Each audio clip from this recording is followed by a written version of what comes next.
Hello, fellow homebrewers. JP here, and I want to introduce to you the brand new Brew-Built X1 Conical Series available at More Beer. More Beer sells the highest standard in homebrewing equipment, and the Brew-Built Conicals are just that. They're made from mirror-polished 304 stainless steel, and they come with loads of features that you and I have been looking for. They have a full 2-inch bottom dump valve, which will eliminate your clogging issues, while the sturdy base includes 4 reinforced legs, just like those big Pro tanks do. More Beer also carries the Brew-Built line of options and add-ons like casters, pressure kits, and even external glycol chillers. So you can find out more about the new Brew-Built X1 Conical Unitanks by going over to morebeer.com for detailed videos on the entire line of Brew-Built Conicals. You can trust Brew-Built with your next fermentation, and you can trust More Beer to find the right conical for you. Brew-Built at morebeer.com.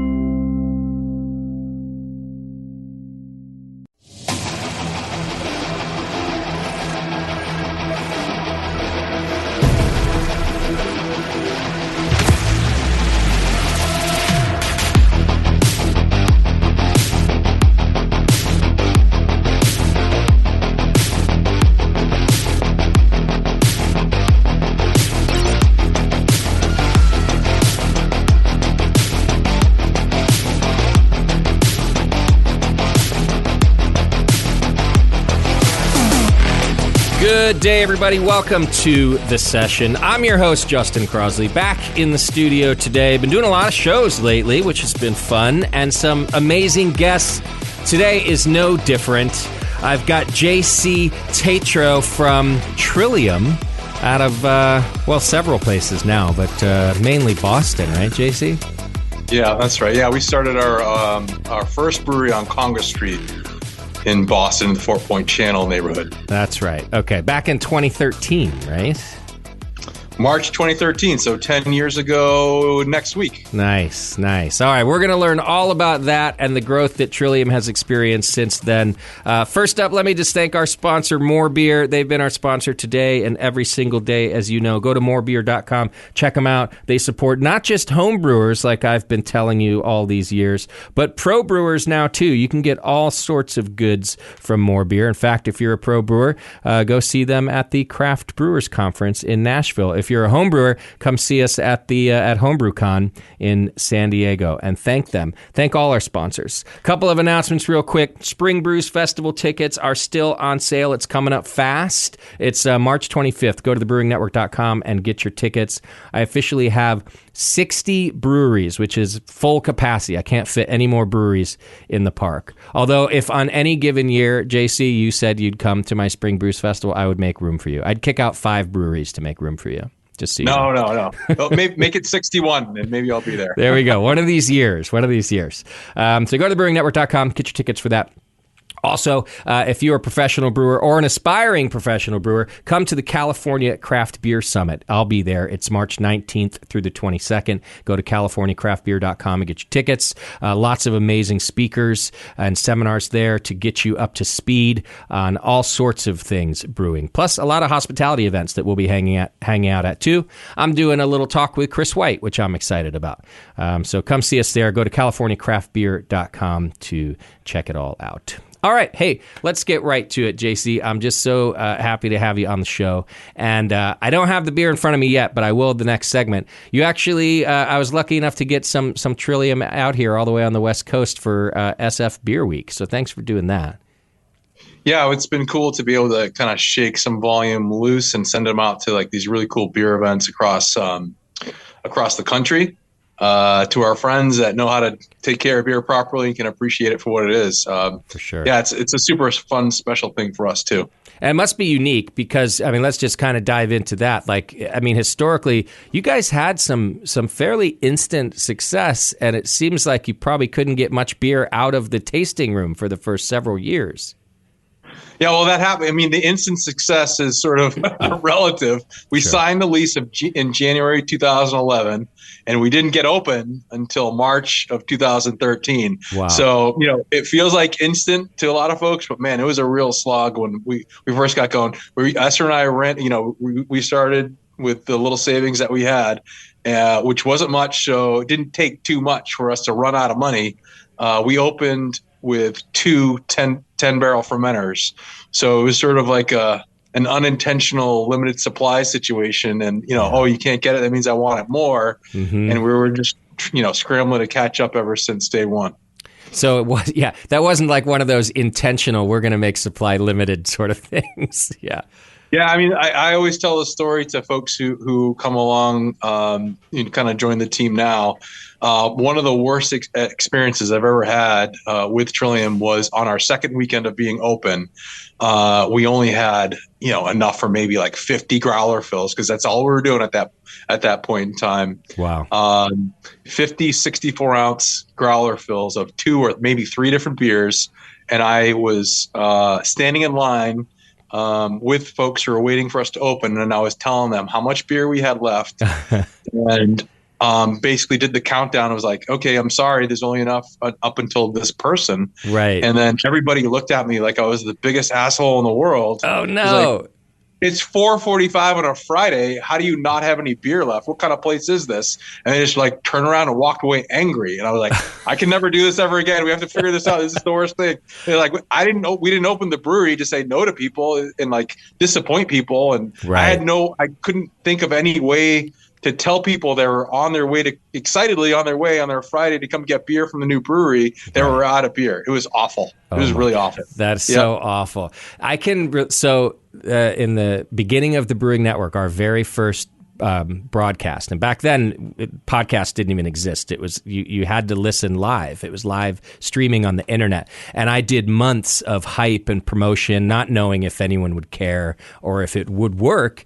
And it worked so well that on our first broadcast, the servers just crashed. They crashed. People were trying to consume this new product and they couldn't. Yeah. And I remember feeling crushed, like I had screwed, like they're never coming back. Why would anybody ever come back? I told them this is a thing I do, and the one thing I told them I do, I didn't do, like running out of beer, right? Yeah. It's just a terrible feeling. I didn't appreciate to the degree that, the human psyche is a very interesting thing. It's sort of like the idea of why they nightclub owners will just make people wait outside when there's nobody inside, just to make it seem like there's this crazy demand for something that's not real. Right. Ours was certainly not by intention, but we were way out of balance for supply and demand. And because we said, oh no, we're sold out, it just kind of exacerbated the problem. And that was for years, we were way out of balance there. So that was the stuff that kept me up at night. We didn't, like I said, we didn't open a brewery to say no to people or limit things. So we worked extraordinarily hard to knock that down. We're finally back into a great balance where we can make the breadth of all the different stuff. I'm still a home brewer at heart, so we get to make the full breadth of styles of beers that is as welcoming to all lovers of all different styles, and up and down the catalog. It's something that we're super proud of now, and we're still growing, and we're still kind of creating experiences around that. So you clearly have a production brewery now where you're able to fulfill this demand. Yeah. Okay. Yep. How large is that facility? How many barrels? I think we're making about somewhere between 15 and 17,000 barrels of wort per year. So after losses and all that, it's it's less than that number, which is like, that's kind of the Goldilocks zone for us, because we're able to make sure that we make good enough size batches so that stuff doesn't run out immediately, but stays fresh. So like, it's not like we've got even 3-month-old IPAs, by the time the batch runs out or anything like that. So, but we're still have got enough cellar capacity to have lagering times up to 2 months, and do it properly and not rush things through. We've got enough cellar capacity to be able to have a spontaneous program. It's sort of like, it's sort of like a playground for anybody who loves all things that are beer. Yeah, we're able to do them all in the right scale and size that kind of matches what our customers want from us. Oh, that's great, and a smart way to do it. We've had brewers in here before. I remember having Tony McGee in here just before he sued Sierra Nevada or some crazy thing he did. But he was talking about the growth of Lagunitas, and he was expressing that he was in a constant state of catching up, both financially and liquid. I mean, and that he, of course, they put out experimental beer. Of course, they ended up with a barrel program. But the way he described it was very different than your description, where you now sort of have this flexibility in this playground. He described it as this like constant state of catching up, which sounds very different than Trillium's trajectory. Yeah, I'm not super well versed on like, you know, the history that Tony went through. You know, I think that first year or so for Esther and I, it was entirely unsustainable. We were way too small. We were working way too hard. Our team was working too hard. We're just kind of spinning our wheels in this really tiny space. It was 2,300 square feet, our original breweries. Wow. Kind of like pretty insane. Yeah. Oh, by the way, Esther and I had 2 kids under 2 years old and full-time jobs. So we were just like, you know, oh man, our pupils are just dilated. Like, this is awesome, but man, it's really not awesome. we tried to figure out like but it was so exciting at the same time because people were just really, really supporting us in an incredible way. But we knew that we were already burnt out, and that the only way for us to get out of that cycle was to grow. But we didn't want to go down the path of growing to scale because that just didn't feel right. We knew that the beers that we were making were, for lack of a better word, fragile. You know, we did kind of early on, we were doing some tests for our hoppy beer and realized pretty quick if it fell outside of a cold chain, something like what's now known as hazy or New England IPA, man, it falls apart quick. So if we were to kind of go to scale, you know, you go to the grocery store, you go to bottle shops. It's just you can't refrigerate everything. Yeah. So it would just kind of not be what it needs to be, and that would, you know, it didn't feel right to us. So it certainly wouldn't help.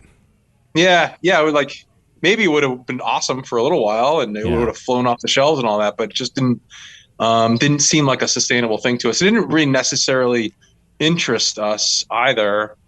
We were much more focused on creating hospitality experience and having it be a special thing when you came to visit us.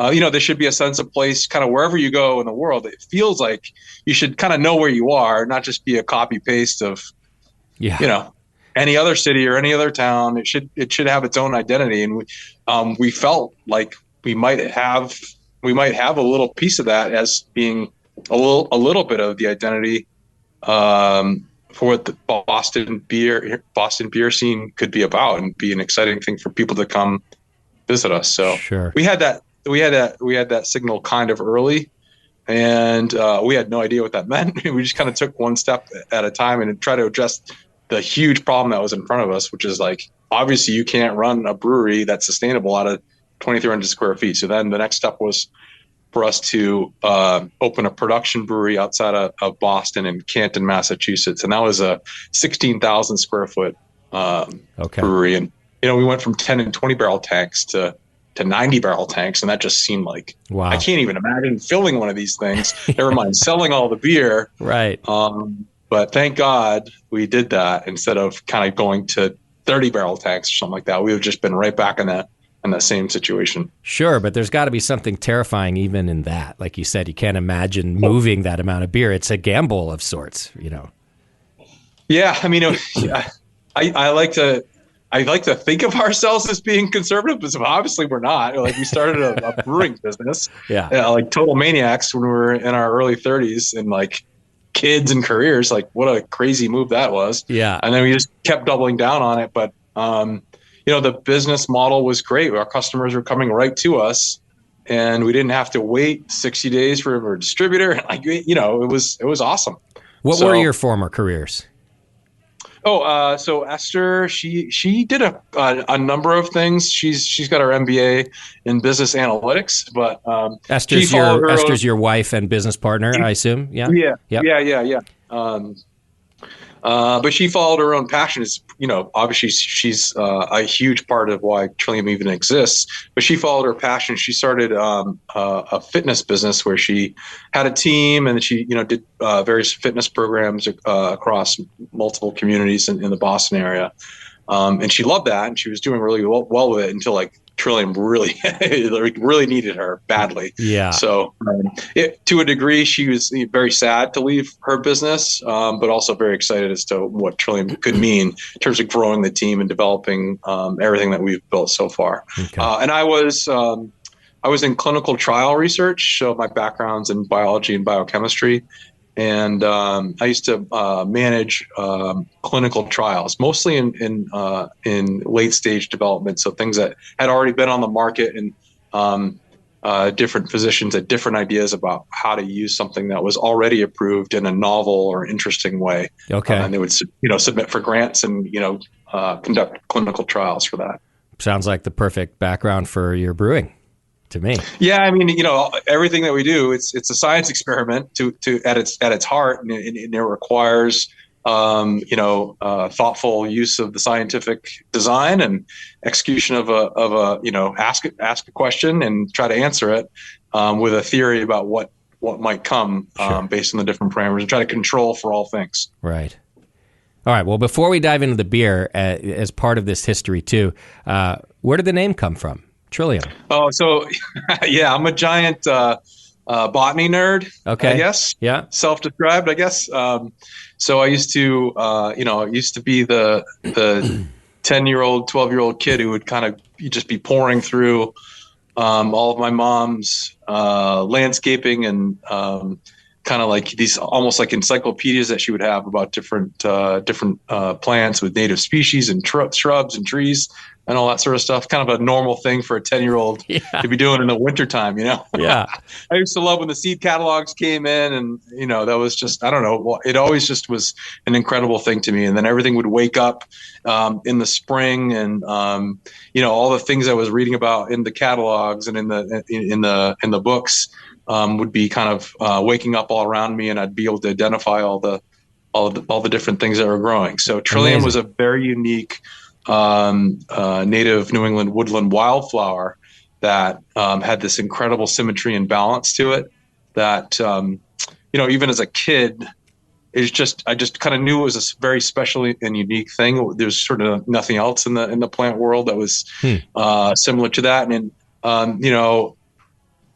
it just, to me, it served as a really cool symbol for what we were trying to achieve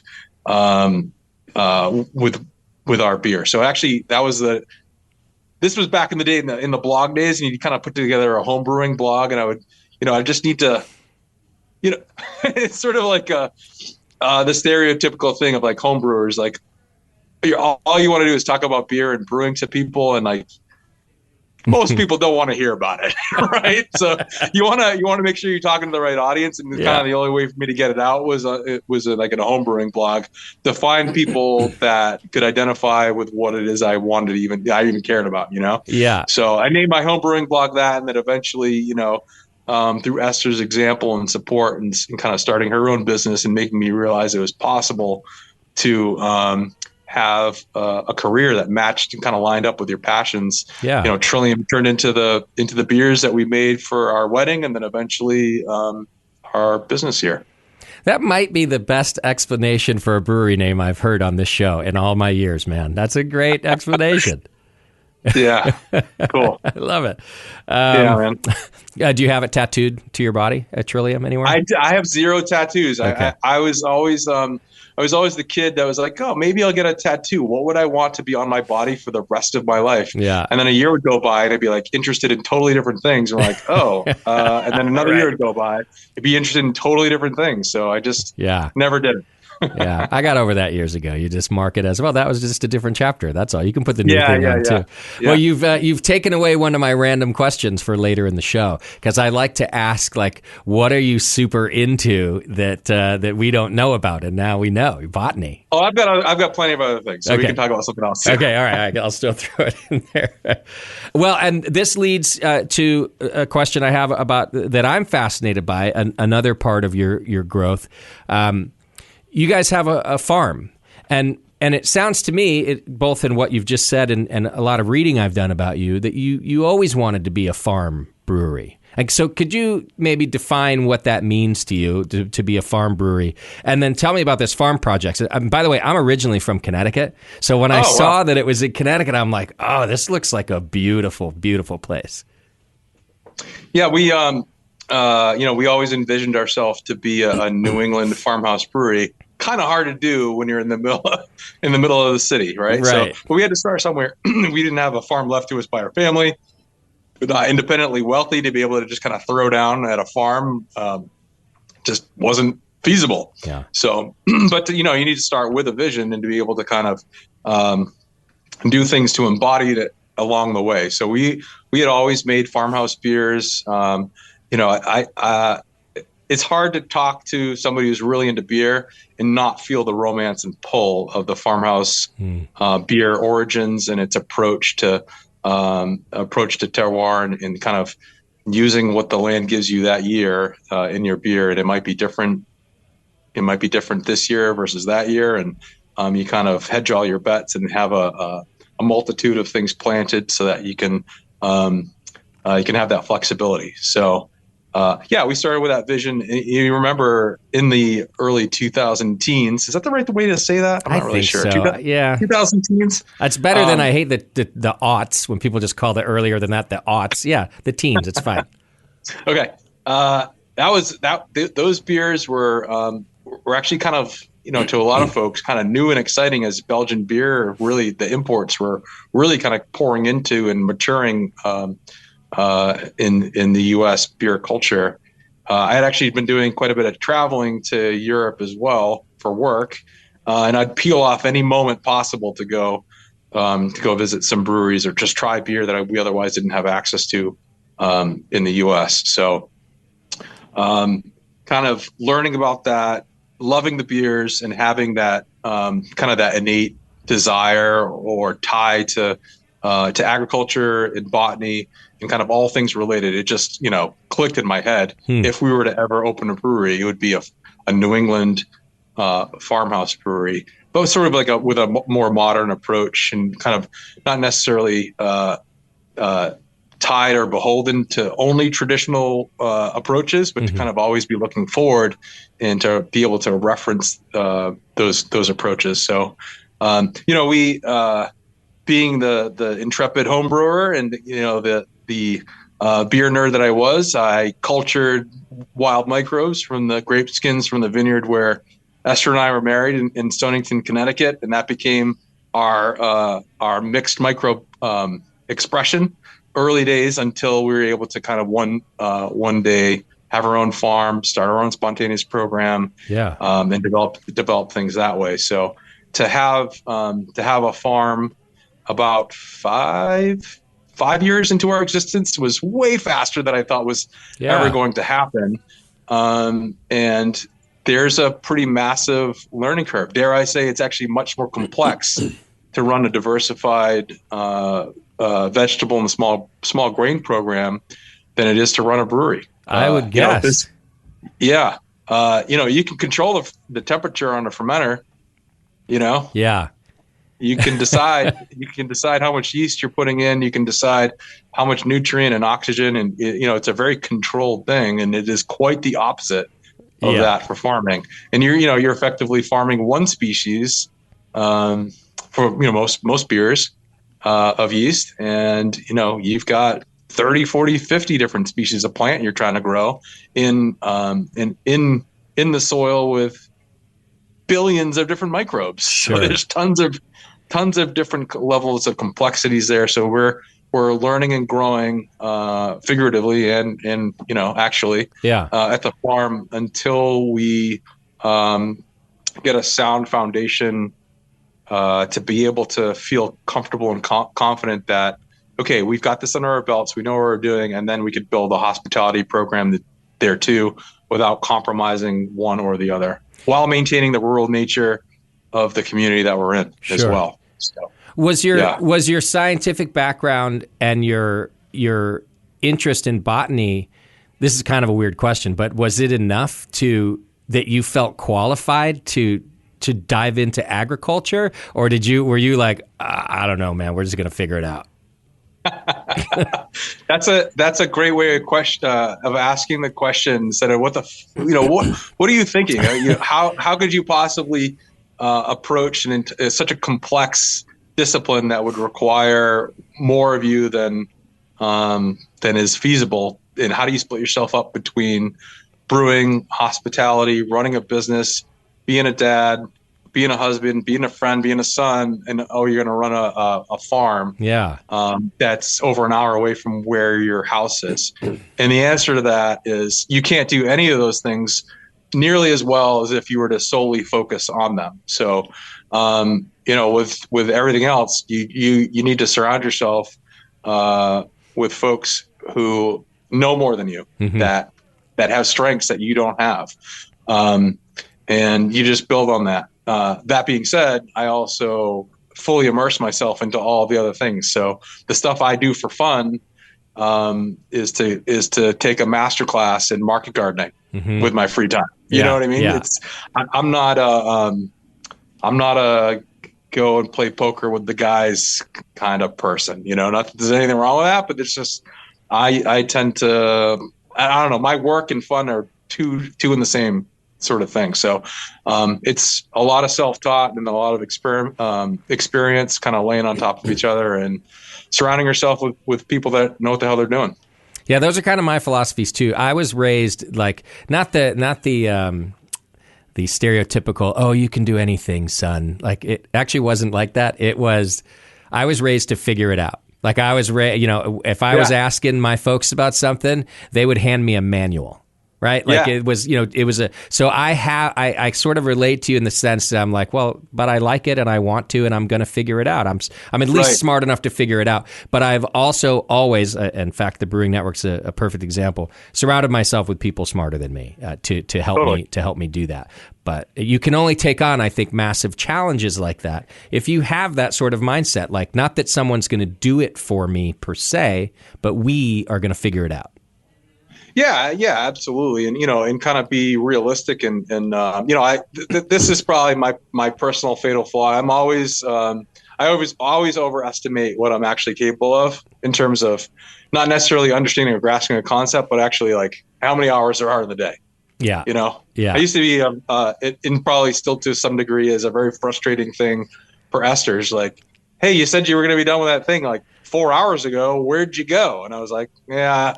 It wasn't as easy as I thought it was going to be. It was my first time doing it, all right, I've heard this before, and sorry I didn't text. Yeah, totally. I understand that as well. Yeah. So the farm is currently a working farm, but it's not yet, and it's not yet part of the hospitality experience. But is it feeding ingredients into the brewery yet, or any of your functions?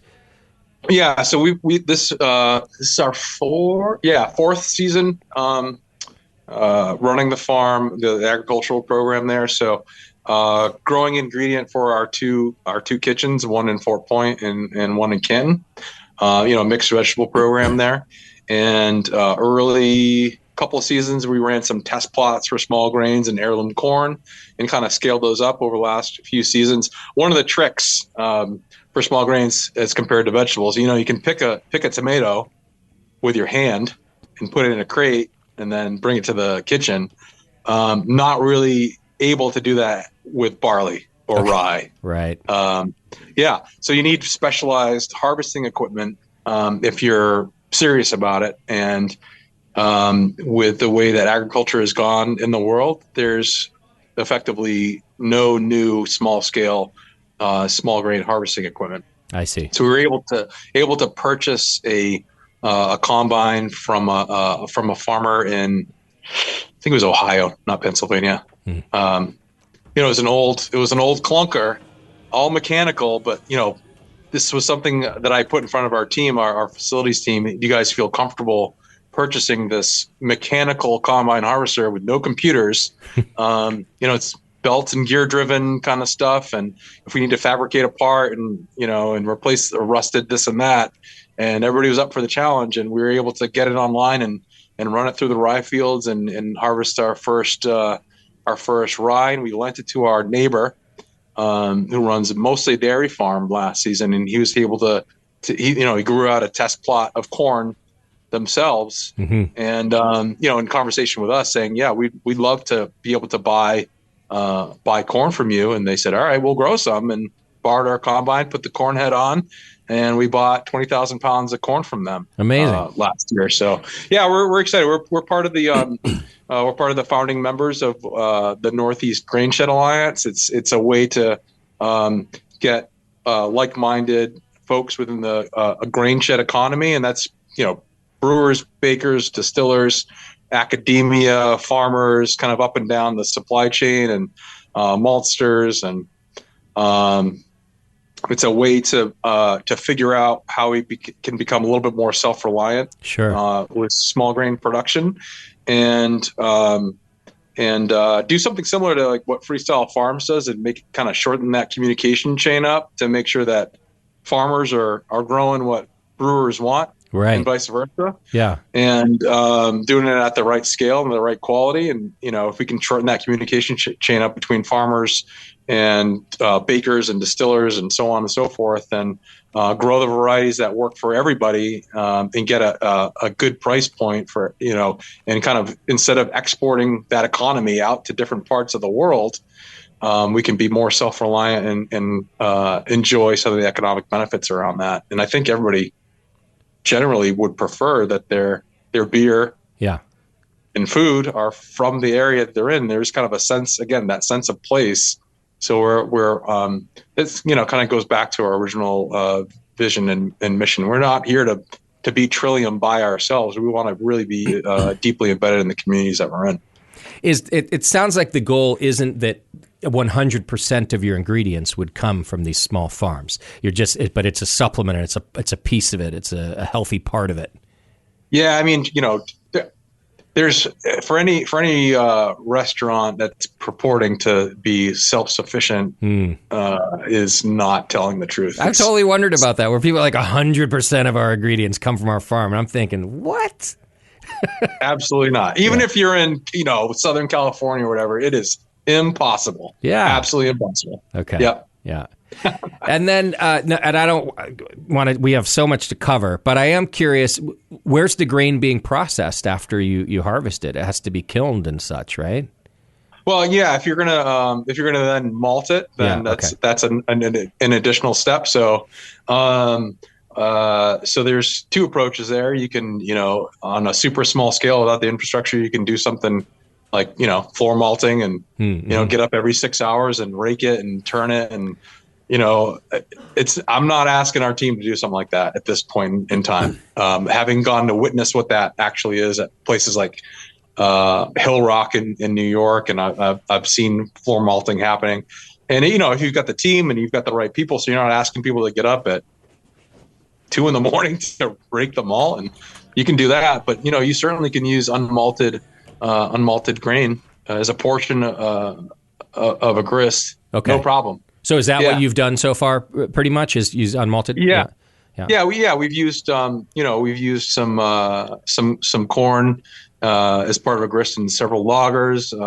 So we grow Danko rye as well. So yeah, we use it both in both the food and beer program. Albeit just starting out as a very small percentage of what we do, kind of symbolic in nature till now. But this year we're growing 25 acres each of rye and heirloom corn. So that's a real quantity, and that's going to be a decent percentage of our overall grain use, actually primarily in our distilling program, because like I said, to add on that infrastructure for malting, that quantity, that's another discipline that's going to take years and a whole bunch more infrastructure investment. So that would be a nice to have at this point. Again, I can't imagine doing it, but I'll see where we are in 5 years. Yeah, you're never gonna say never. But it also seems to me almost unnecessary. Like, you're not trying to either reinvent the wheel or become an island. You're trying to use multiple resources and bring in multiple people. So if someone else wants to become the local maltster, it sounds more interesting in the idea that you have for this community. Oh yeah. That would be absolutely incredible if somebody wanted to start a small malting company in southeast corner of Connecticut. My email is jc@trilliumbrewing.com. Right. Yeah. You're going to get some crazy people emailing you for sure. All right. Well, let me do this. Let's take a quick break because, for one, I want to get your beer in my glass. And then we've just got a lot more to talk about. So cool. Let's do that.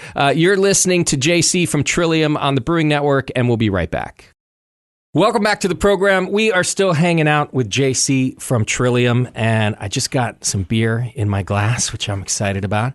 Kind of my fault. I didn't get a whole shipment. We kind of rescheduled this show, and we had some Beer Week stuff going on. So I'm happy to just have at least one. And what I've got is your Congress Street IPA. And you have a whole series of beers that you name after streets in Boston, right?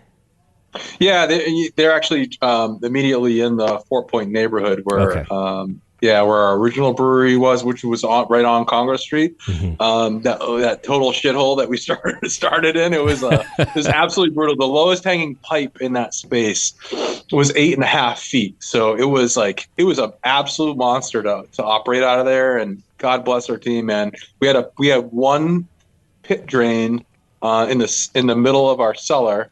And of course, the floor effectively ran away from that. So everything, if you got anything on the floor, is going to run away from the pit drain. So we had to become like squeegeeing ninjas. Right, constant.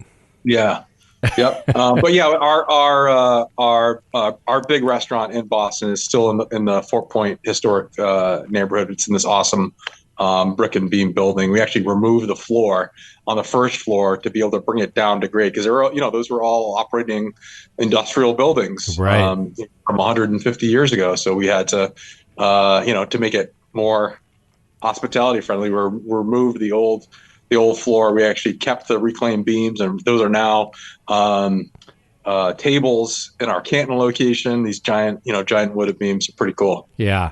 See, that's wild, the thing. Man. We cut those beams with chainsaws because they're so massive. Okay. And they're probably 150-year-old beams. In the center of them were still like wet sap. It was wild. Wow, that's crazy. Yeah. Yeah. See, and that's a thing that not all, but most of us West Coasters don't either have to deal with or have experienced, 150-year-old, 200-year-old buildings. When I lived in Connecticut for a little while, I lived in a 200-year-old house. Very different than the West Coast. We have to deal, of course, with earthquake retrofitting. Those are our big projects. So this beer, and just like this beer, which is a hazy IPA, a New England IPA, you very quickly became known for this style, right? This style of beer was a real part of your popularity.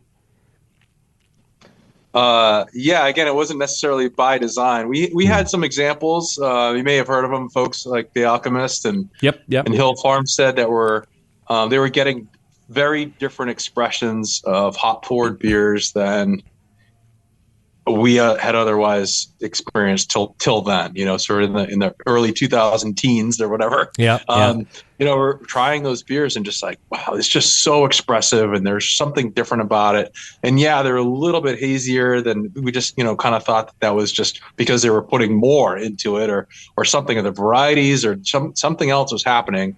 And it was sort of, Congress Street was the first IPA that we made because I was holding out to be able to get some Galaxy because the experience that I had with a few Hill Farmstead Galaxy forward beers just blew me away. We knew that in order to kind of be memorable for our hop forward beer, Fort Point was going to be our Citra forward beer, and we're starting that as our pale ale at 6.6%. We got a lot of shit for that, but it was sort of like an intentional stake in the ground that we're going to start our hoppy beer program at 6.6% with this incredibly explosively aroma Citra forward beer, and then Galaxy would be our IPA, and that would be sort of our how are we going to be recognized for those kinds of beers. We didn't know that the yeast that we're using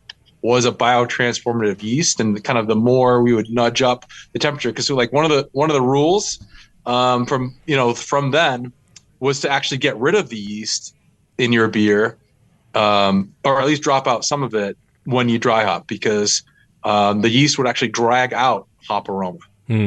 So we used to, when we first started, we were dropping our beer post primary ferment after VDK rest to 60 degrees Fahrenheit. And then we're like, it's not quite the same as it was before. And I was doing less temperature control, and we weren't, dropping. It's just not as expressive. So we kept nudging the temperature up, and then just eventually just leaving it at fermentation temperatures when we were dry hopping. And the first production batch of Congress Street that we made, I was just gnashing my teeth about whether or not we were going to be able to actually release that beer, because it looked so completely crazy. Yeah. It looked like it was still fermenting. It was not dropping bright. It had been cold for a week, and but it tasted good. It tasted and smelled unbelievable. So that's priorities number 1 and 2. And then how it looked was going to have to be, let's just see how people react. Let's see how people are going to react. And wouldn't you know it, our customers didn't care how it looked. They just loved the way it smelled and tasted.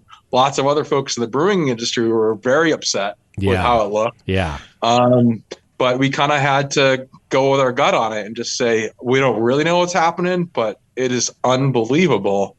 Fast forward a few years and we now know quite a bit more about it.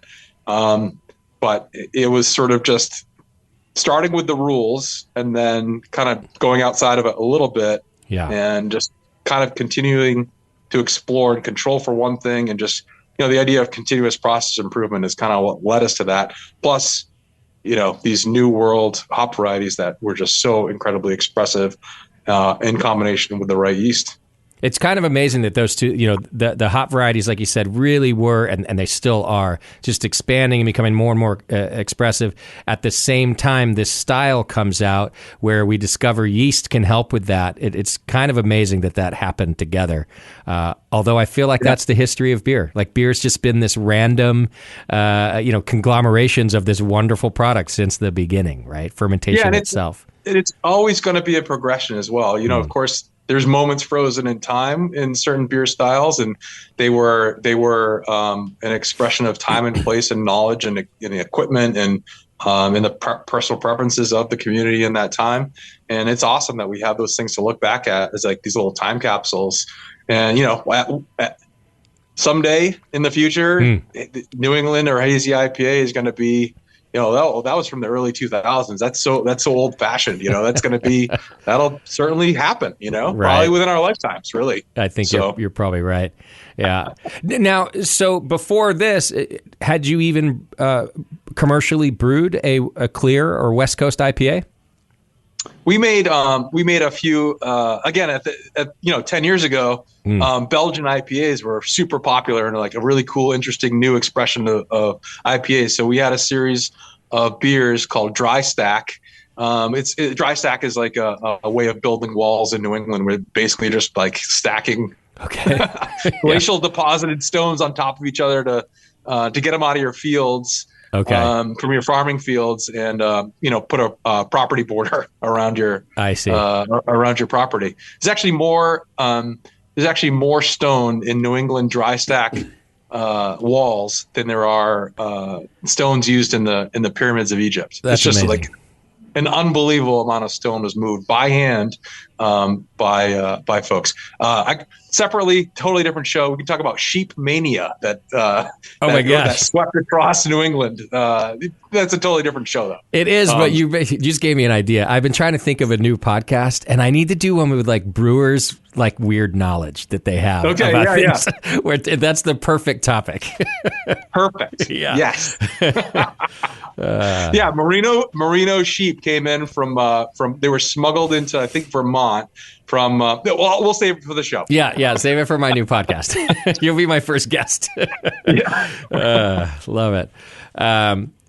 So What about the techniques for this beer? Can we talk a little bit about that? For one, it is one of the best, if not the best, hazy beers I've ever had, New England style examples I've ever had. And I want to tell, I don't know if I said it on air, I told you off air, I also got this beer back in February, so my bad. Should have tapped it then, but I really wanted to hold on to it. It's completely held up. Even keeping haze is sometimes still a challenge for folks. You guys, and when I say it, you brewers, most of you have gotten so good at it lately after years of this. But I don't know, can you give us a few tips and tricks about managing this? The amount of hops that have to go in, the amount of haze that you want to stay in suspension, just anything for the brewers out there. Yeah, sure. I think one of the things that we, from our original dry hopping rates to where we are today, it's, for a beer like Congress Street, we're a little over 2 times what we started out as. So our original version, this is what you're drinking right now, is kind of our original version of double dry hop Congress Street. Okay. So like the perception and the desire and the ability for achieving the level of intensity in aroma and flavor and kind of like that palate shift has occurred over these 10 years, so that there was room enough in the beer to kind of take that level of dry hop. So it's kind of an incredible thing. But we started at a certain level, and that was kind of mind blowing at that time, and things have shifted a ton since. So one thing that we kind of quickly recognized, and I'm a with my clinical trial management background, you design a study. You collect the data, you have a hypothesis of what's going to happen, and you analyze the information. And, we kind of take that same approach, not only in designing beers, but in kind of managing the business as well. So, how does a quote unquote normal brewery operate? And then how are we currently operating? Boy, we have some room within the cost of goods in time and tank and kind of all those other things that a distribution brewery does not have.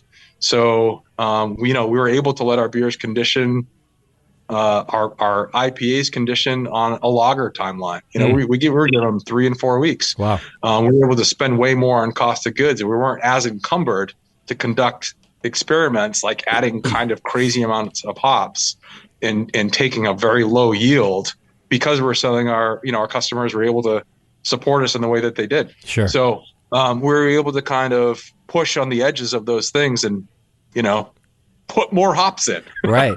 Yeah. And, that's from a cost perspective too, not just for you, but us consumers had to participate in that with you.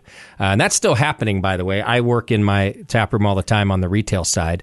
And I'm not going to lie, I sometimes still have a little sticker shock. Luckily for me, I also speak to brewers all the time. So I sort of have this understanding of what's happening. But that's a leap, I think, for you guys to have taken. Oh, yeah. I mean, the cost of hops from then till now have doubled. Yeah. So, and things are kind of easing off on that as things kind of settle out, as they always do in the beer and hop industry.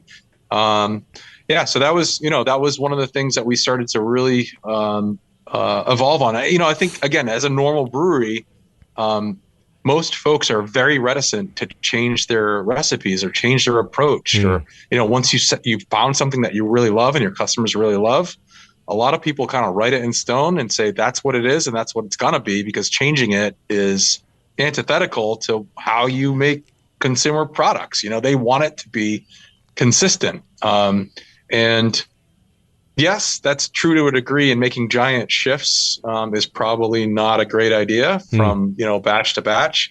But if it didn't feel right to not try to consistently try to improve things. Okay. So that's why you're basically drinking 2014 double dry hop Congress Street right now. We had this come up on the shows recently a couple times. Does double dry hop to you mean twice the amount of hops, or you dry hop it at 2 different times? So 2014 JC would have said it is both those things. So okay, yeah. I got the idea from going to this awesome beer bar, Belgian leaning beer bar in Brookline called the Public House, and incredible place, been around I think 16 or 17 years now. Okay. They used to have an event where they do a fundraiser for MS. And it was called the Hophead Throwdown, and the proprietor would bring in the hoppiest beer from around the country, and Double Dry Hop Ruination would be brought in from Stone, and it was like, that is easily the hoppiest beer I've ever had, and it just those sensory memories really stick with you. Yeah. So one day Trillium is invited to the Hophead Throwdown. I'm like, I gotta do a double dry hop version of Fort Point. And at that point, it was, it was the idea of like, you want really good contact time. So, drop out the first dry hopping, drop it out of the cone, dry hop it again, but with a second full charge. And that was our approach then. Okay. And then over time, you're like, that's another touch. That's another, another set of work. That's another potential for adding oxygen into the tank. And that's never a good thing for beer. And it also sets up, a protracted time in the cellar. So we tried adding that full double charge in a single charge. And it was as good, if not better. Okay. It gave us more time to let that beer condition without more agitation and kind of kicking things up again. And it turned out great. So now, and for quite a while now, it's twice the charge, but only a single time. I see. Okay. And are we talking about pellets as a format in all of this? Oh, yeah. To work with whole cone is just impossible. Only viable for folks who really want to use whole cone and have designed their breweries around that. It would be a massive challenge for us to kind of retrofit things, and we'd have to do the Sierra Nevada torpedo approach and all those kinds of crazy things. Okay.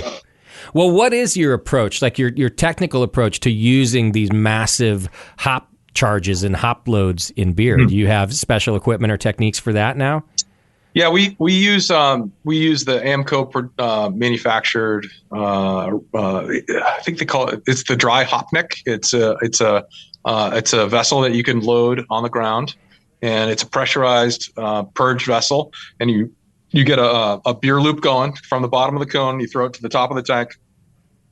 And through induction, the pellets will kind of go into that beer loop, and you'll get full dispersion of all of the hops throughout the entire beer column. Wow!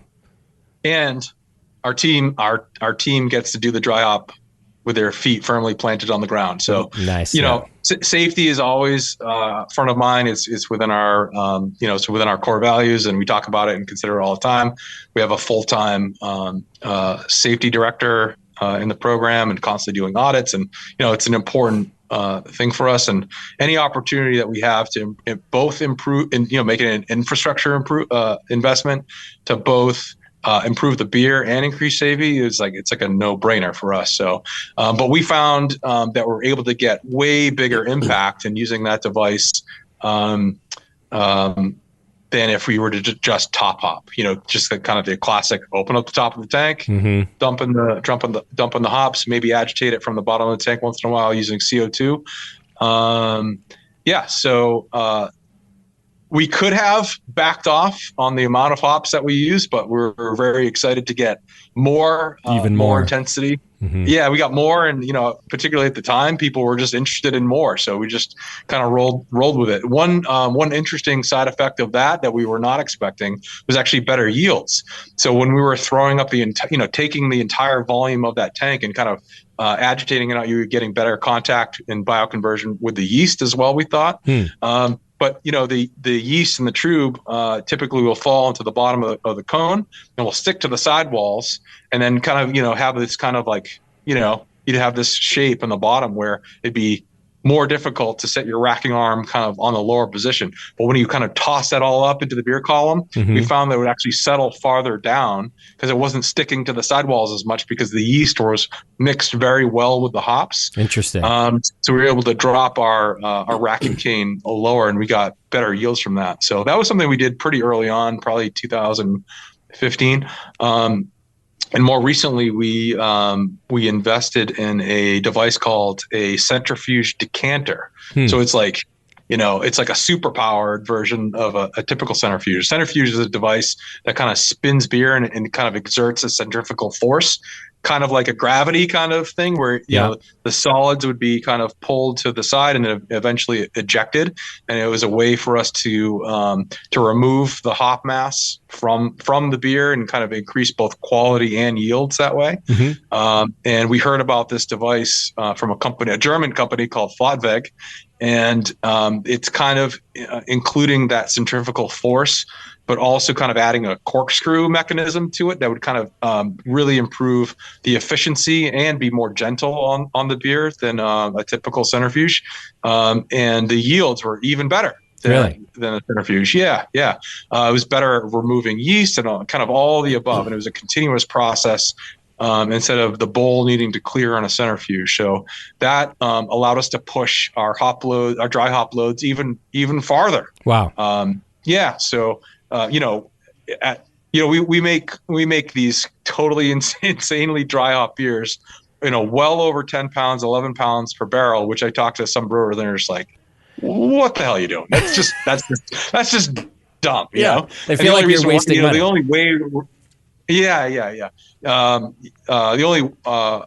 only reason to do that is if you're not just, you're literally wasting hops. There's no additional impact. It's just, something to put on your Instagram page. It's like, we don't do anything like that. If we're doing it, there's a reason for it. We were of course accused of doing that, but that's not what we're doing. We actually were able to get that much more character out of the dry hop because we had those approaches. And, again, our customers were supporting us so much that we could invest that much more in the cost of goods, and we were getting the yields that we needed to from these at the time novel cellar approaches as well. So, did this new centrifuge with the corkscrew action as well completely replace your old one, or do you use both of these either in tandem or in different beers? Or it's a two-step process for us. We do, it's probably like 90+% of it is done with the Flottweg, and that's really just for our most heavily dry hop beers. I see. And then we do the last little bit with the regular centrifuge. That's a much quicker pass. Okay. And here's something I never and people have explained it to me, but I still never really grasp it entirely. If you were to run your haziest, your New Englandiest beer through a centrifuge long enough, would it turn clear? Would it ever turn clear, or is that a different thing that's happening that can't be cleared? Yeah, so we actually removed quite a lot of yeast from our beer. Sure. And the haze that's in there is extraordinarily stable. I kind of it's probably not an apt descriptor, but it's sort of like a hop emulsion, right? So if you're making, you're making an emulsion in the kitchen. Yeah. And you make it properly, it just stays in suspension. It doesn't break. And that's kind of, akin to what's happening here. It's not like, it's not starch that's eventually going to settle out. It's not yeast that's going to settle out. It's these emulsified aromas and flavors that just stays up in suspension.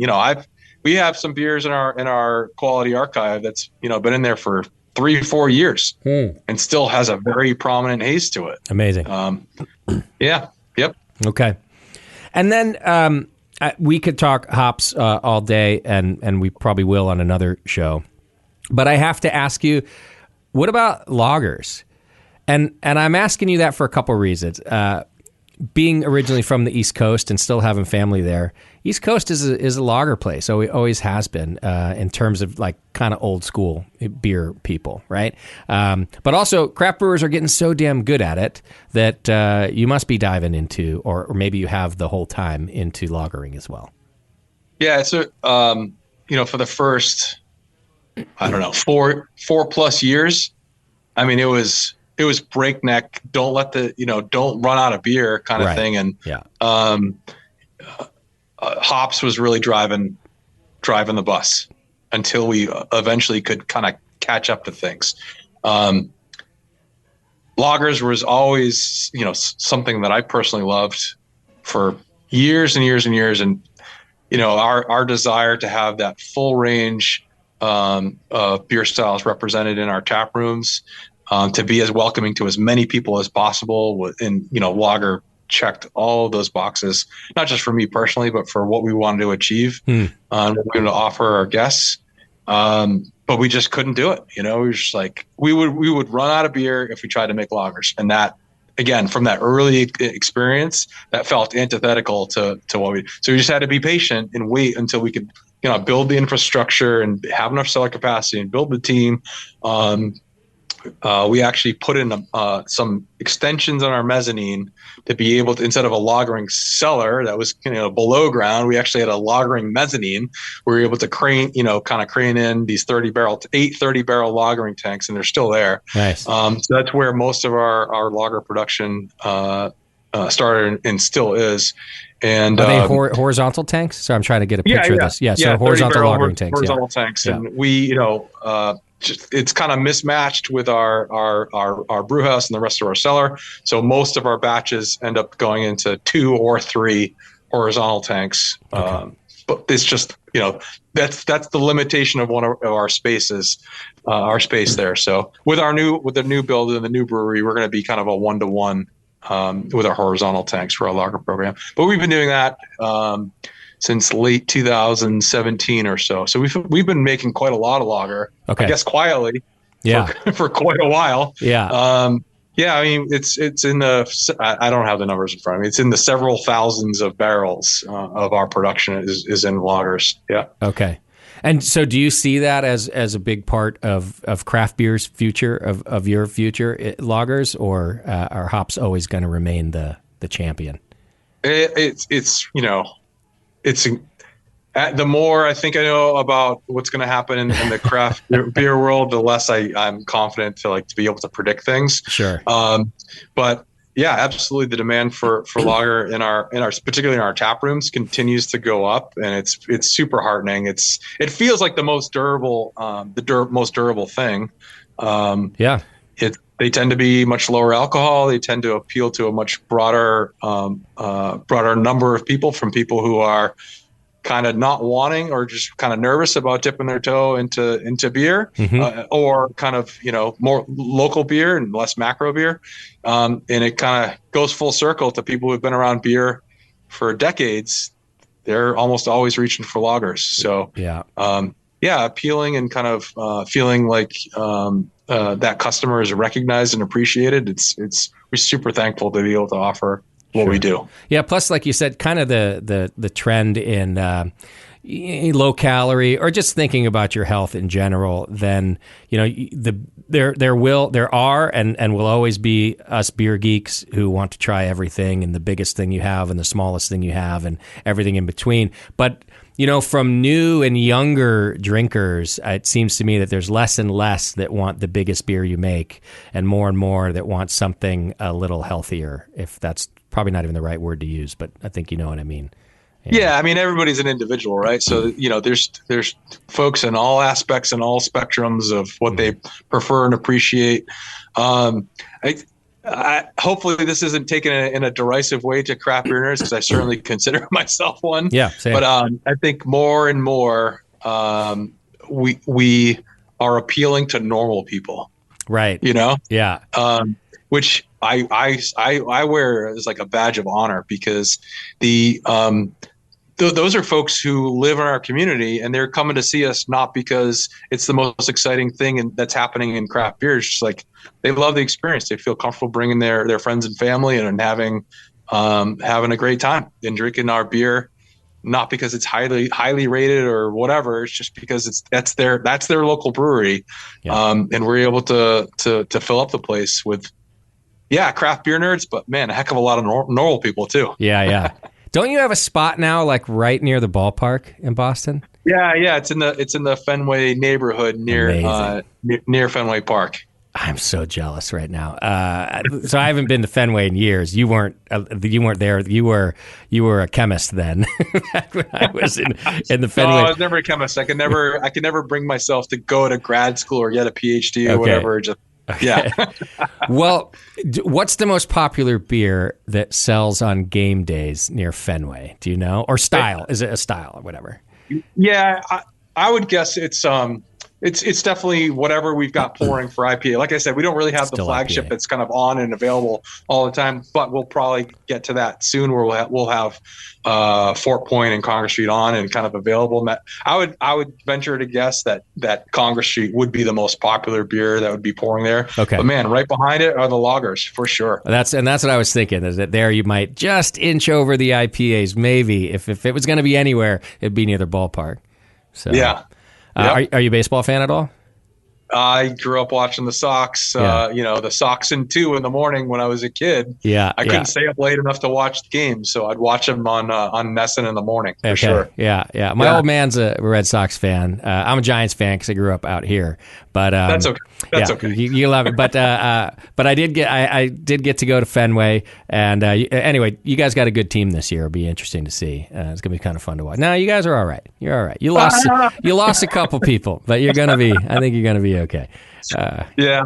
Maybe I'll watch some LA games this year. Yeah, there you go.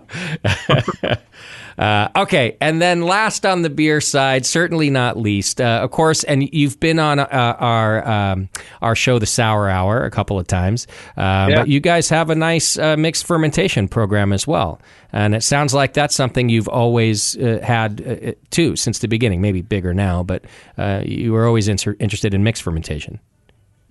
Yeah, we were making mixed ferm beers from day one with that mixed microbe culture that was cultured off the grape skins from the vineyard where Esther and I were married. Mm-hmm. Out of all the ones I did, including the kind of the walking around with an open vial of wort, the culture from the Chardonnay grapes was the one that we eventually chose and then banked. We had a scare recently where the yeast lab where we had our mixed culture banked went up and closed on us and didn't tell us that they were closing. And oh no, we don't have a locally stored -80 freezer where we have our culture stored. So thankfully we did have something that was in good enough a condition for us to isolate a few cells to propagate up to send to another lab to bank kind of a refresh culture. So that's thankfully back. But yeah, it's sort of the mixed microbe thing. It kind of goes hand in hand with the idea of being a New England farmhouse brewery. So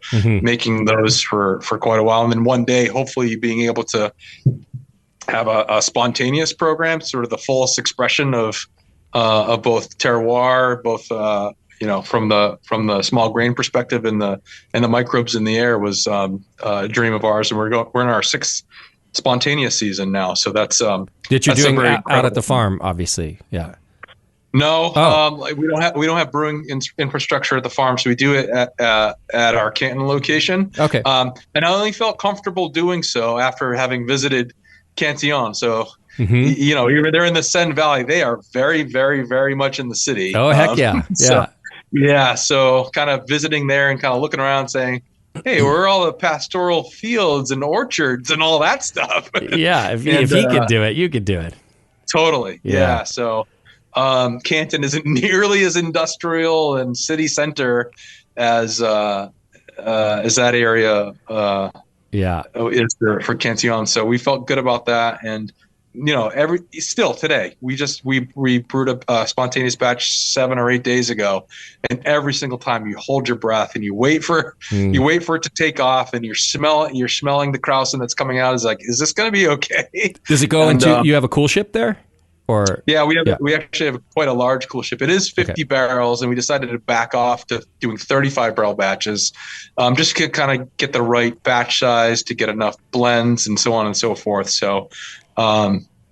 Still quite a large spontaneous batch, and we go into used wine puncheons that we find in order to kind of improve both the quality and reduce the misses. We do steam those barrels prior to knocking out into them. Okay. So, and we use quite a heavy hop load in them as well. So I didn't appreciate to the degree that aged hops had an impact on the flavor and aroma in the final beer 4+ years later, because it doesn't say that in the books. When you read all the homebrewing books or all the the brewers publication books on spontaneous beer, they kind of talk about how they're this kind of very important antiseptic. Yeah. It helps you to kind of deselect the spoilage organisms and select for the best aroma and flavor, yeast and bacteria. But man, after trying a bunch of different spontaneous beers from friends and brewing our own now, man, the impact of aged hops is absolutely massive. Interesting. On the finished beer. Yeah. Are you aging your own? This was a point in time which is very different than today. Yeah. Where the demand for aged hops was through the roof. So I think the folks at Wicked Weed had picked over all the hop suppliers. Okay. And, there were no aged hops to be had at any price. So I don't know who I asked, but eventually somebody connected me with the folks at Charles Farm. Okay. They knew of a Slovenian hop farm that happened to have 8-year-old bales kind of buried in the back of their warehouse, and they just never bothered to get rid of them. So they agreed to bring them in from Slovenia. Wow. And after their normal pelletizing run and their season was over, they actually, because shipping, big bales of aged hops is going to be super expensive. Yeah. They pelletized them for us because they didn't want to have to clean their pelletizing equipment twice. Right. Put them into Mylars, put them in the boxes, and shipped pallets over to us. So now we've got these kind of frozen in time, Slovenian aged hops. That's amazing. Also, way too many of them now, given the demand for spontaneous beer. So my email is jc@trilliumbrewing.com if you're in the market for some aged hops. Okay, I bet you get some emails. I'm surprised aged hops like that could even be pelletized. I would think they're so dry that it wouldn't even form. That's I mean the fats and oils are still present there. Okay. Moisture is just a function of kind of what's present in the environment. They kind of all equalize to the humidity that's in the air.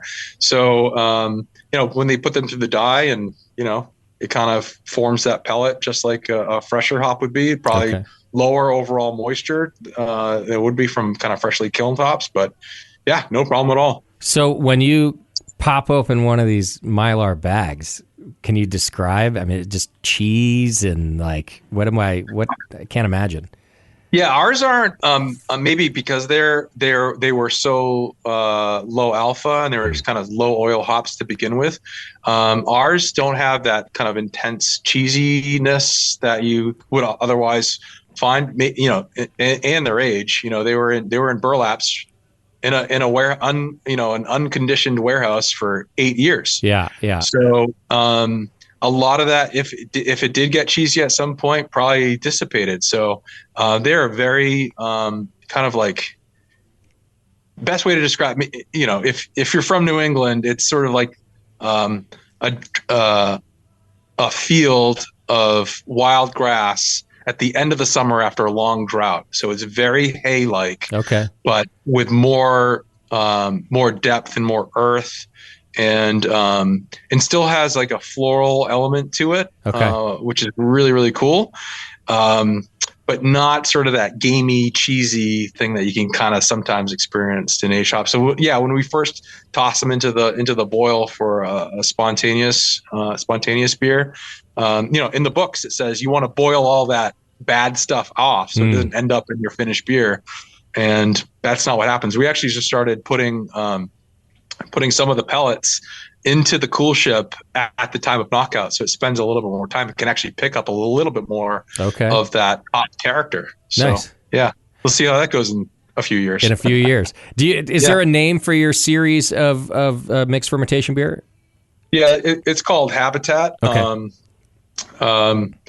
It on the label, it depicts sort of a shot, an image of our farm in kind of one aspect. We took a drone up, and then we took sort of a panoramic photo up there. And the idea is we're going to do that every few years, and we're going to kind of in the subsequent years kind of show the additional the additional image from the farm. And then when it's time in maybe 4 or 5 years to go back to that original perspective, Nice. the farm will have grown and changed in that time. But of course, all the the perimeter and the dry stack stone walls and largely the kind of the core infrastructure of the buildings will still be in place. But you'll be able to see the evolution of the farm over time, slowly happening as our Habitat beers are released. And we tend to do that right around our anniversary, which is next week. I want you to find like the tallest whatever on your property, pole thing, and just I want a camera there that whole time with this. This would be an amazing time lapse. It would have to shutter like every 7 days or every month or something for the next 5 years. It would be incredible. That's a super cool idea. I'll ask my IT dude about that. Ask your IT dude. They're so cheap, right? It could be almost any camera, and you just want it to snap literally could be every month. I don't know what, but I love this idea of going with Habitat that you're already doing, and showing that change. It would be incredible. Yeah, excellent. All right, let's do this. I got to get us to one more break. Okay. And then when we come back, we're going to finish with some get to know JC questions. Can we do that? Absolutely. All right. Hang in there. If you want to learn more about Trillium, go to trilliumbrewing.com. You can learn about the farm and all the things we're talking about. It's a great website, super informative. You can learn about all their locations and the beers that they have.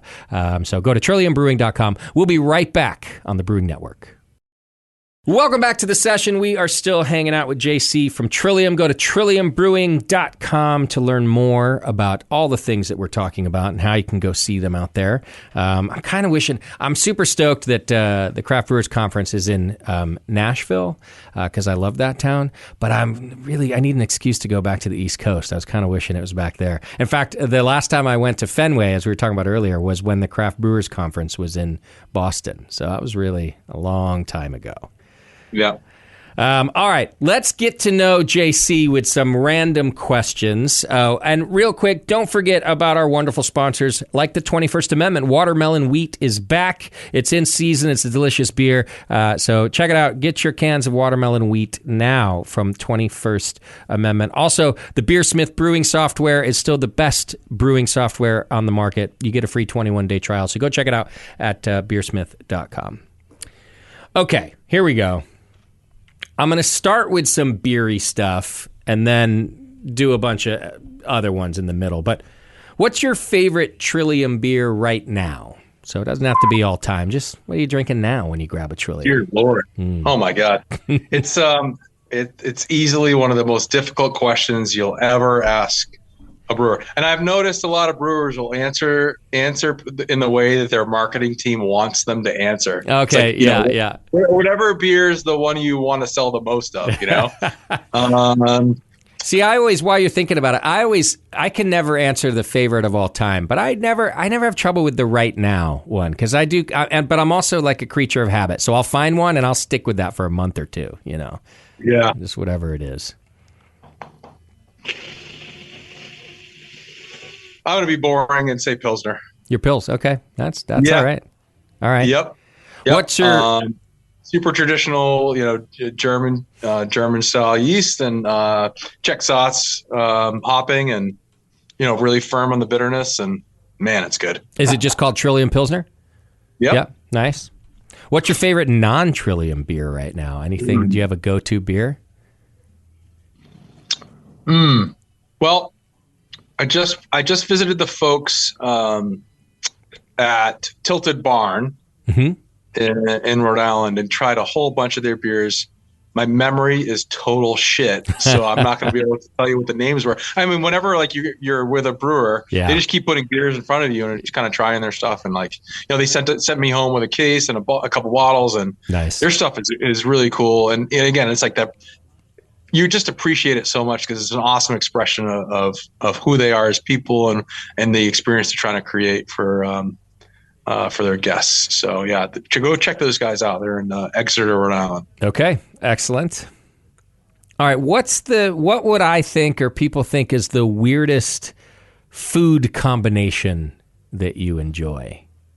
Do you put like pickles together with chocolate or something? I don't know. Yeah, I don't like. I really, really appreciate like the classic food combinations or the preparations for what they are. I would, as any busy dad with a couple kids who are hungry, an hour before you got home, I figured out a single pot meal that, you kind of have to keep yourself entertained as a dad as well. So it was like, it was barley with peas, a little bit of onion, I don't know, a bunch of other random stuff. Yeah. And then I put like a little bit of cheddar cheese in it. And then, you push the bowl in front of your kids and say, hope you enjoy. And you're like, Dad, what is this? And like I said, you got to keep yourself entertained. I just say, it's gruel, Yeah. So now, of course, they say, Dad, can you make us gruel for dinner? Oh my gosh, yeah. You made it too cool. Yeah, but they don't know. They think that's like a real dish, and like that's actually what it's called. And I laugh every time they ask me to make gruel for dinner. That's amazing. Because it's like, this brown beige, slop. Yeah, dude, but it's got cheddar cheese on it, so that's good. Right. All right. Now we touched on this earlier, so I don't want you to think too much about it. If you were to get a tattoo today, what would it be? Don't think about the future, just today. Yeah, it would probably be the Trillium, original Trillium label, which my buddy Kevin Simo drew, who's now he's been our designer forever. He was a groomsman in my wedding party as well. Nice. So he did this incredible illustration of barley. That was one of our original beers. Cool. And it's super simple and elegant and feels timeless enough to get as a tattoo as a brewer. Nice. All right. I like it. See, you found a timeless one. So just saying. What is a habit, good or bad, that you picked up from your parents? It's probably starting a project with no real appreciation for the impact on others around me. Okay, yeah. So my parents would always be working on the house to try to make it better. They didn't have much money, and they had 4 kids, and they got a house with 1 bedroom, and they tried to make it work. And they were constantly, trying to make the house better. They eventually turned it into a 4-bedroom home with a 2-car garage, and they did a hell of a lot of work themselves. But there was probably a good 2-month period where everything in the freezer tasted like paint. There's like painting all the time. Oh my and gosh. Back when we were kids, the volatile organic compounds are pretty heavy, and they found their way into the ice cubes. Oh my gosh. Yeah. All right. So biting off a little more than you could chew sometimes too. What's the most irrational superstition that you have? You got any superstitions? I'm not a superstition guy. I'm not like I have never even bought a lottery ticket. So you don't have one thing that you're like, oh, don't do that. That's bad luck. No, I don't believe in that stuff at all. It's sort of like, yeah. I don't think there's like some, something kind of pulling you or pushing you in a certain direction. It's kind of like, whatever your makeup is, it's not like a fate sort of thing for me. Okay. Yeah. So that's a good answer. That's all right. Yeah. Yeah. There's stuff that you can do to like upset people, but it's not like a luck thing. Okay. Fair. All right. Aside from brewing, what is a talent that you would like to possess if you could? A talent you don't have.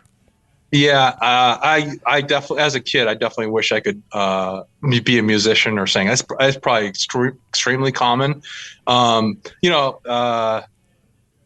Loved Nirvana and Pearl Jam, and loved all that Seattle stuff. And you turn up the music real loud and try to pretend like it's your voice, but it is most definitely not. Yeah.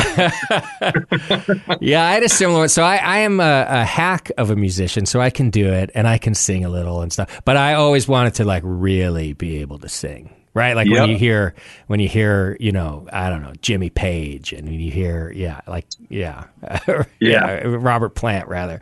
You know, it's funny because like I went to Nashville and I went to the Santa's Pub, and of course it's just like that place is exploding with talent, and you know, certain cities just unbelievable talent, and God damn it, if like the people at that karaoke bar weren't just absolutely ripping stuff like Freddie Mercury, Whitney Houston, and all that. Yeah. And it kind of freaked me out. It's like, oh man, there's just like insane talent around here. And I felt super bad for them because they're clearly they didn't make it, you know? Yeah. Yeah, and it's like it's a roll of the dice, and like you can just be riddled with talent, and you know your friends and family's like, oh my God, you got to go to Nashville, you're gonna get discovered, and like 20 years later they're singing at Santa's Pub. Holy shit, might be like a curse, right, to be that talented at something. Totally, yeah. All right, if your food is bad at a restaurant, do you say something? Oh, absolutely. You do? Yep. You're a send it back guy? Yeah. And like you do it, and because what do you want out of the experience? You don't want to have to experience that for yourself, right? But you know, being the owner of restaurants, I wish our customers would tell us if they've got feedback for us, they weren't happy. We tell us. We'll always want to try to make it better. Totally. And if you go back and it's the same thing the second time or third time, then like okay, they're don't not care. Yeah. You know, they didn't want your feedback then anyway. Yeah. Yeah. Like let's talk to each other. Let's be human beings, you know? Right. Do you watch TV at all? They tend to be like,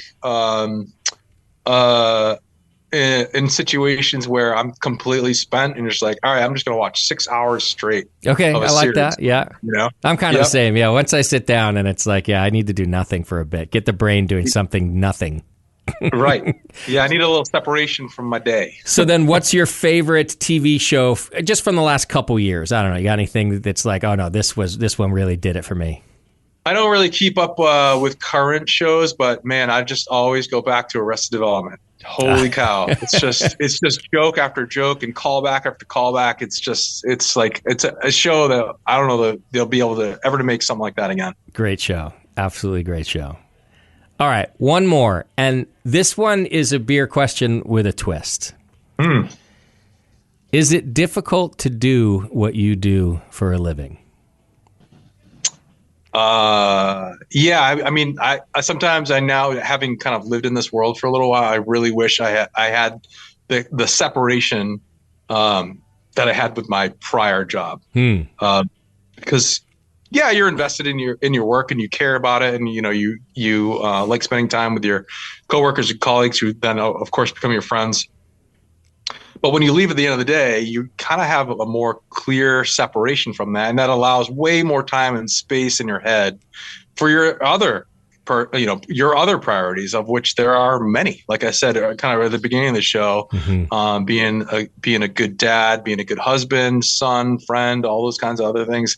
And I struggle, as I'm sure lots of us do, with being able to kind of turn it off. Absolutely. At the end of the day, and I really love what I do, and that's what makes it even more difficult, because I just want to keep working on the stuff that I'm doing. It's so interesting and exciting, and like I'm more excited today than I was 5 years ago. Even there's just so much cool stuff that we're able to do, and like our list of aspirations continues to get bigger as we go. Not because we want to be big or get big, it's just want to do deeper, more meaningful stuff.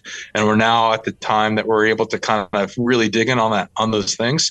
But it tends to creep into my headspace for other things that are very important in my life, and I'm always working on that and always struggling with it. It's a fantastic answer for all entrepreneurs, by the way, I'm sure.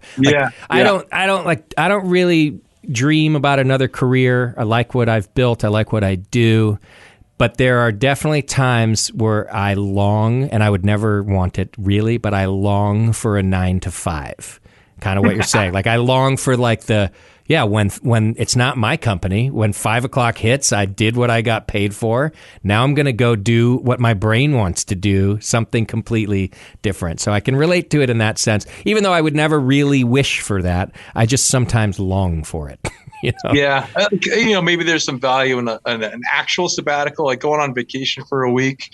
I can never actually turn my brain, maybe for like a couple hours here and there, but man, it just keeps creeping back in. Yeah, you can actually see the need for why people take or need sabbaticals and the good that it can do for you. Yeah. All right, JC. Well, thank you for playing along with that. So we got to know a little bit more about you. I appreciate it. All right, that is really all the time that we have today. Like I said, you can go to trilliumbrewing.com to learn more. And JC, thanks so much for hanging out with us and taking the time. I appreciate it. I appreciate you, Justin. Thank you. Are you going to the Craft Brewers Conference this year? We got somebody else going. I've got a whole bunch of stuff on my plate for mostly distilling, actually. Good. Oh, nice. All right. Well, we'll have to follow up on that, too, then. And learn about the many projects of Trillium. All right. Thank you so much, JC. Right now, you can go to trilliumbrewing.com to learn more. You can also go to thebrewingnetwork.com to listen to all of our other shows, as well as look for your tickets to Spring Brews Festival right here in Concord, California. It's happening rain or shine, so get your tickets now.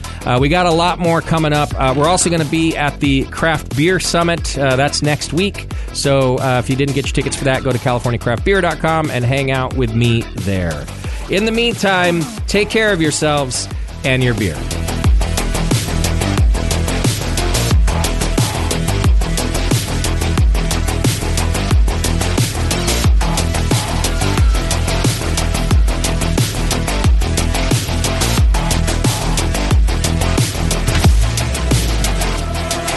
The Session is a production of the Brewing Network and brought to you by More Beer. Check them out at morebeer.com. Find more content and live video of this show on our YouTube channel at youtube.com/Brewing Network. For sponsorship opportunities and information, please reach out to advertising@thebrewingnetwork.com. To reach our hosts, contact feedback@thebrewingnetwork.com.